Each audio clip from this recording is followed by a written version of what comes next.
Advertencia. El siguiente programa contiene descripciones y datos que involucraron la vida de quienes ya no están entre nosotros. Algunas de las cosas que aquí se describen pueden dañar la integridad de algunas personas. Se recomienda ver este video solo si eres mayor de edad y no eres sensible a lo que pueda decirse.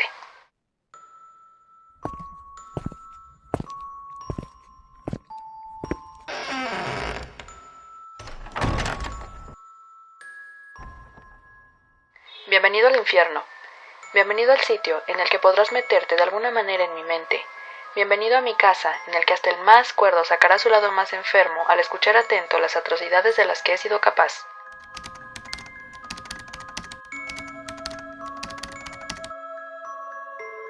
La imagen que tenemos de una madre es inmaculada, casi rayando en lo religioso. Nuestra imaginación no podría llegar a pensar que una madre pueda llegar a dañar a alguien a quien le ha dado la vida. Es casi imposible que podamos imaginar a una madre haciendo el mal.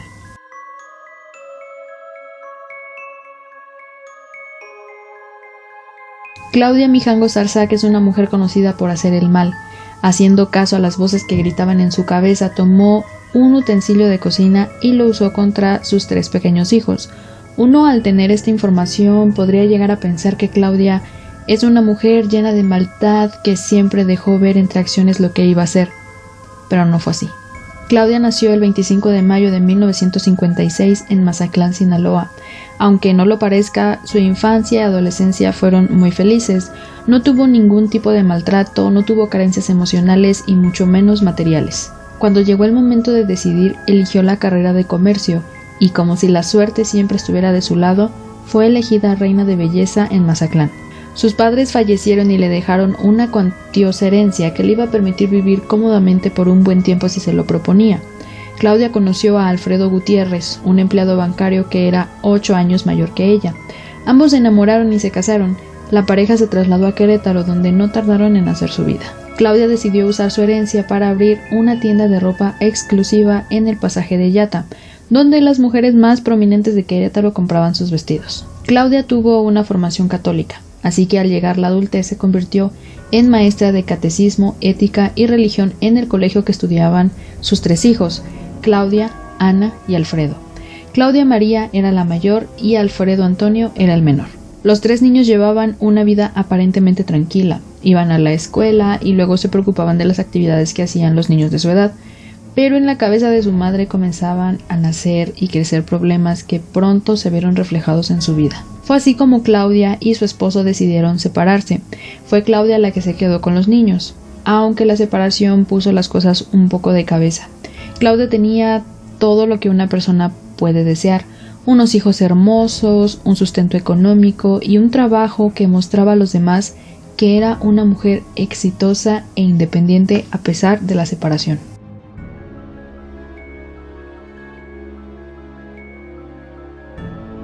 Claudia tenía todo lo que una persona podría desear.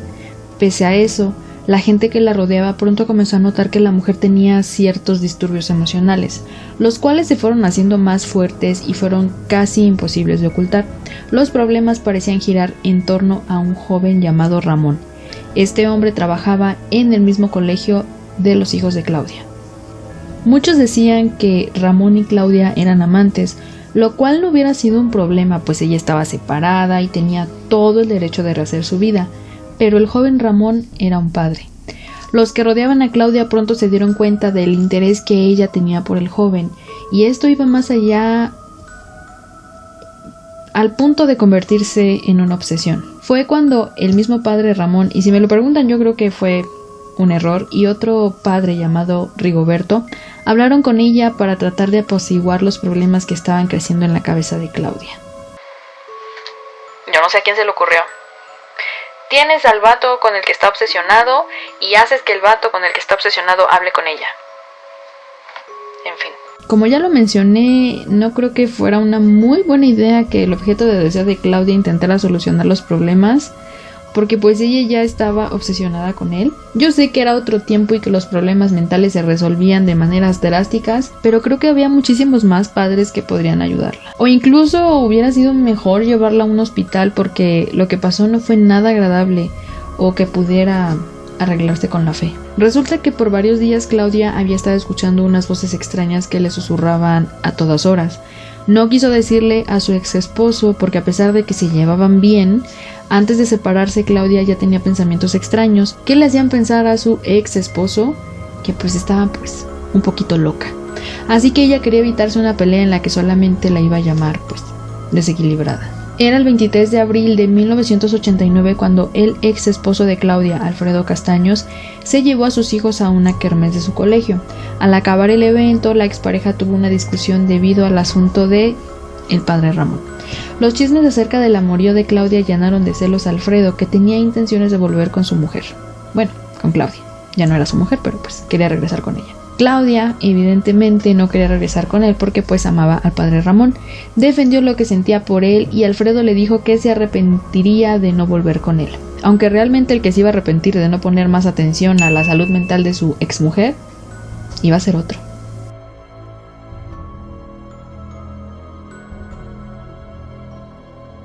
Luego de que Claudia y Alfredo discutieran por una relación fallida y el amor que ella tenía por un padre, Alfredo se marchó del lugar muy enojado. Claudia decidió encerrarse con llave por miedo a lo que Alfredo pudiera hacer. Tras asegurarse de que todo estaba bien, subió a la habitación para acostar a sus hijos. En ese momento, la hija mayor, llamada Claudia María, tenía 11 años, Ana María tenía 9 y Alfredo Antonio tenía 6 años. Claudia no conseguía dormir tranquila y en la madrugada del 24 de abril de 1989, alrededor de las 5 de la madrugada, se terminó por despertar sobresaltada. Las voces de su cabeza no se callaban y era claro el mensaje que repetían. Mazatlán ha desaparecido, todo Querétaro es espíritu. Mazatlán ha desaparecido, todo Querétaro es espíritu. Mazatlán ha desaparecido, todo Querétaro es espíritu. Mazatlán ha desaparecido. Todo Querétaro es espíritu. Claudia pasó un rato escuchando las voces e intentaba descubrir si eran reales. Terminó por levantarse, se vistió y fue directo a la cocina para tomar 3 utensilios filosos. Sus hijos dormían en sus habitaciones y estaba dispuesta a atacarlos. El primero en sucumbir a las voces y el filo que portaba su madre fue el más pequeño, Alfredo, de 6 años. Claudia se apoyó sobre la cama con calma y tomó una de sus manos para herirlo. El niño se despertó e hizo lo imposible por defenderse, pero no lo consiguió. Aun cuando el niño ya estaba sin vida, Claudia siguió hiriéndolo. Al terminar con el ataque, cambió de arma. Había decidido que usaría una diferente con cada uno de sus hijos. La segunda en caer en la red de las voces y su madre fue Claudia María, la mayor. Claudia la hirió 6 veces. Pese a las heridas y con los pulmones perforados, la niña salió del cuarto para escapar. Le gritaba a su madre para que no le hiciera daño. Los gritos eran tan fuertes que incluso los vecinos se despertaron y los escucharon, pero decidieron que no era buena idea, pues, intervenir. Y sí, lo sé. Sé que puede sonar un poco extraño, incluso indignante, pero en México las peleas familiares son más comunes de lo que yo quisiera admitir. Y rara vez los vecinos o las autoridades intervienen, lo cual ya sé que es horrible porque muchas veces las cosas escalan a estos sucesos horribles. Si alguien escucha algo, por favor, llamen a la policía. En fin, volviendo al tema, Claudia decidió ir a por la tercera víctima. Su hija estaba muy asustada, así que no tuvo ni forma de escapar. Claudia le atravesó el corazón y bajó corriendo las escaleras para terminar con Claudia María, que estaba desmayada. Sin pensarlo, la atacó una y otra vez hasta terminar con su vida. Una vez que la casa se quedó silenciosa, Claudia tomó a sus hijos y los acomodó en la cama de la recámara principal. Los puso uno encima del otro y luego los cubrió con una colcha. Limpió sus armas y con uno se provocó heridas en las muñecas y en el pecho. Pero cabe aclarar que estas heridas no fueron lo suficientemente profundas ni lo suficientemente letales para hacerle daño.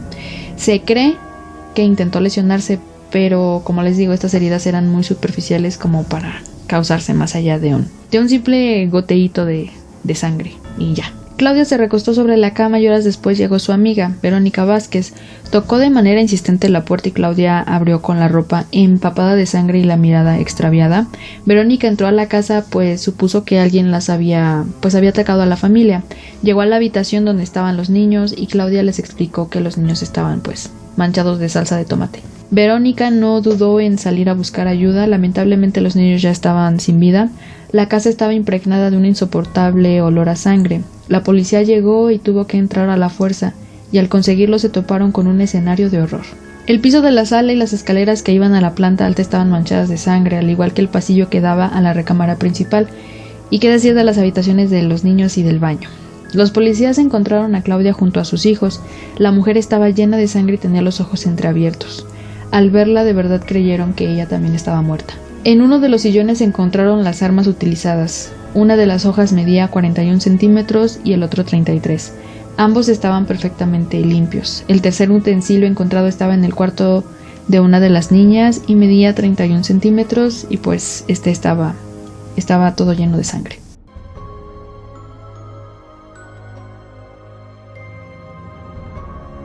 El comandante que estaba presente en la escena se acercó a Claudia para corroborar su estado. Cuando descubrió que estaba viva, la trasladaron de inmediato a un hospital.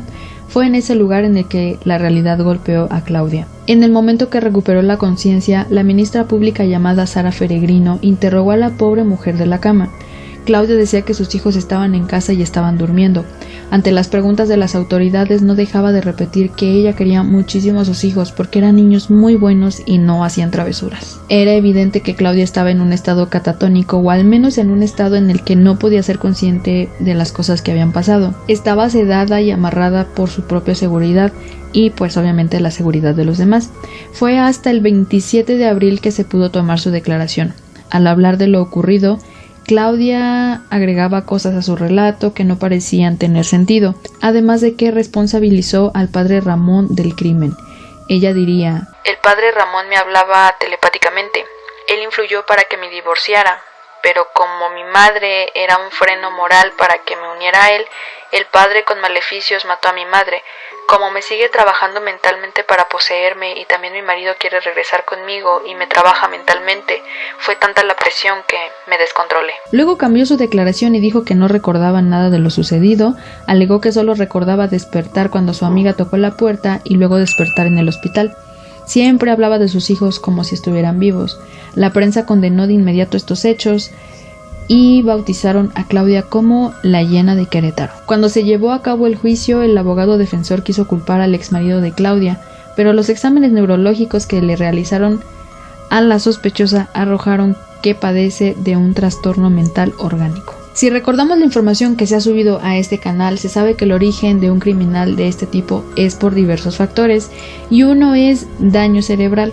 Resulta que Claudia no sufrió ningún daño, un golpe o algo que le hiciera actuar de la manera que lo hizo, sino que su cerebro estaba dañado de nacimiento. El diagnóstico que le dieron a Claudia Mijangos fue epilepsia del lóbulo temporal acompañado de una perturbación de la personalidad de tipo paranoide. Por esa razón, Claudia no pudo tener un procedimiento legal ordinario, así que se acordó aplicar una medida de seguridad y la recluyeron por 30 años, lo cual era la pena máxima en ese tiempo. Claudia pasó su condena en el penal de Tepepan, que está ubicado en la Ciudad de México.